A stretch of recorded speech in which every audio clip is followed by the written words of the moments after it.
Hi guys, in this video we are going to learn about the operation transpose of a matrix. So what exactly is transpose of a matrix? In this, the rows become the columns and the columns becomes the rows. So what exactly happens is, suppose you are given a matrix that stands at 1, 2, 3, 4, 5, 6, 7, 8, 9, 10, 11, 12, 13, 14, 15, 16. That is a normal 4 cross 4 matrix. This transpose that we are doing, it is for n cross n matrix. So this is a 4 cross 4 matrix. What would the output be?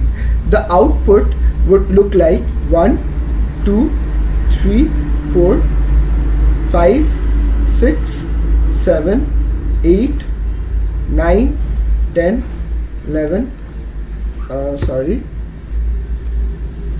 11, 12, 13, 14, 15, 16.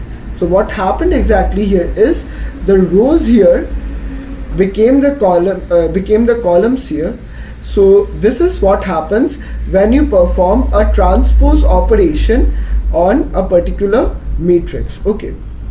So how to exactly perform transpose matrix? So in case of transpose matrix, as you can see, if we are just printing j of I instead add of ji instead of add of ij, we can get the index, we can get the element in the transpose manner, because first we were printing ij, that was traversing the rows first, then the columns.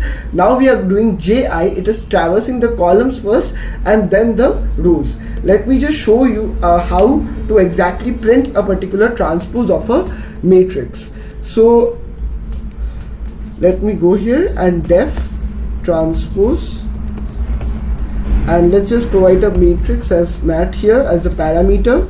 So for I in range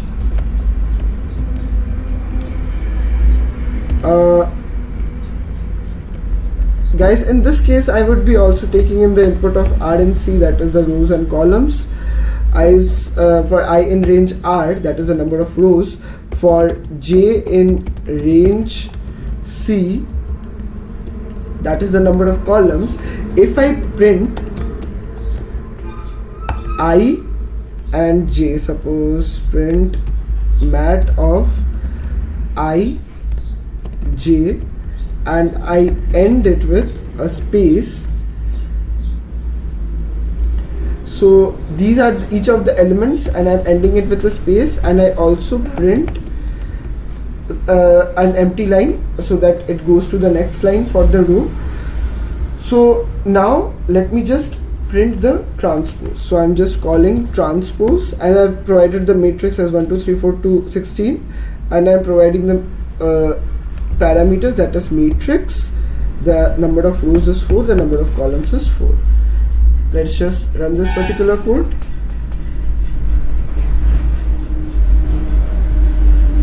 So yeah, I did a mistake, I did not. So this is what happens when you are printing a normal matrix. Okay, I would have to change the values, interchange the values of j and I in order to get the value of the transpose, or just print the value of the transpose.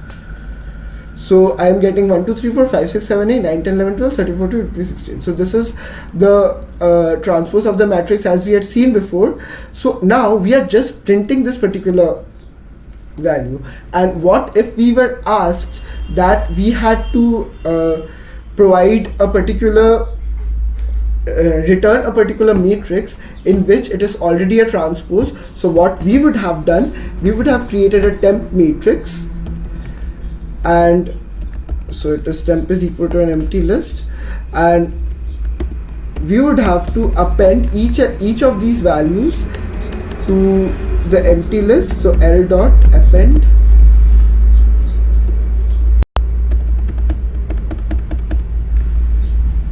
and this would be indented and inside it, and temp dot append L. Okay, now if we return temp, so this would be the returning of my this would the temp would be my transpose matrix, and I would be returning it. Let me just print it. In order to print it, let's just call the display function that we had created before, and let's just provide the parameter as the function transpose, because it returns a matrix. So this would be passed as a this matrix would be passed as a parameter to display, and we would be getting as our output. So we got our output, and as you can see that we have performed the transpose and we have returned the values correctly. That is temp of the transpose of this matrix is saved in the variable temp, which is pointing to that matrix. So what happens exactly here is we are doing it in an order of n square time complexity. Always remember, in case of matrix, you cannot usually go lower than the order of n square time complexity. So order of n square time complexity would always be there, but along with it, we are also creating a new auxiliary space where we are creating a temporary array, a temporary matrix, and we are storing the values there. So we are creating an order of n square auxiliary space in order to solve this particular problem. Okay. So is there any way where we can not use this order of n square auxiliary space, and we can just in place change the values of this particular matrix and convert it into the transpose of a matrix? So try it once for yourselves, and I would be teaching you, I would be telling you the method of doing it in a few moments. Please pause this video and try it on your own.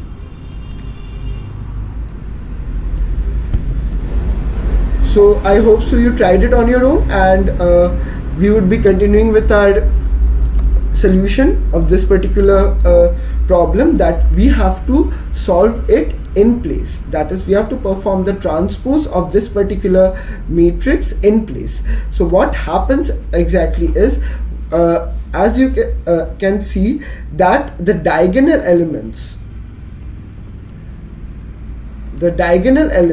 of a particular matrix is always the same. See, 1 6 11 16 and 1 6 11 16, all of them are always same, right? So what happens exactly is that we interchange the upper triangle with the lower triangle. See, if 2 is swapped with 5, I am getting this 5 here. If 9 and 10 is swapped with 3 and 4, I am getting this particular 9 13 here. So what happens is, this particular thing is swapped with this is swapped with this, and this is swapped with this. So what we are doing basically is, as we are iterating through the rows, we are swapping the values of the upper triangle with the values of the lower triangle, and thus we are getting the transpose of the matrix. So in this way, if we are doing it, we need not create any other elements, and we need not need any auxiliary space, any extra auxiliary space, in order to get the transpose of a matrix, and we can do it in place only. So now for in place, so let me name it as transpose 1, which takes in an input as matrix mat and R and C, which is the number of rows and the number of columns. And what exactly we have to do here is, first we would be traversing through all of the through the upper matrix, and we would have to swap it with the lower one. Okay, so what we are doing here is, for I in range R, that is the number of rows, for j in range,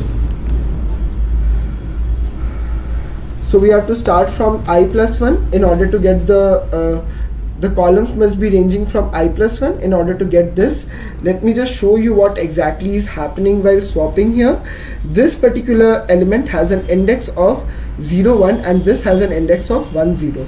This has an index of 0 2, and this has an index of 2 0.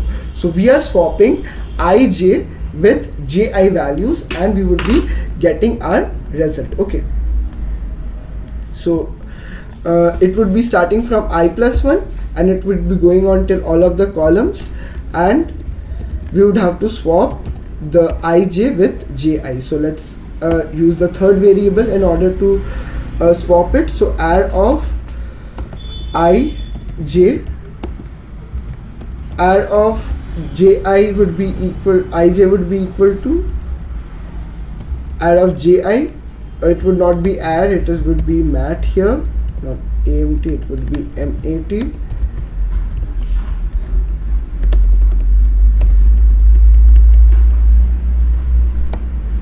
And mat of I comma j is equal to mat of j comma I, and mat of j comma I would be equal to the temp value, as it points to the ij, to the value that was present in ij. Okay, so you have swapped these values. Now you would be returning your mat, right?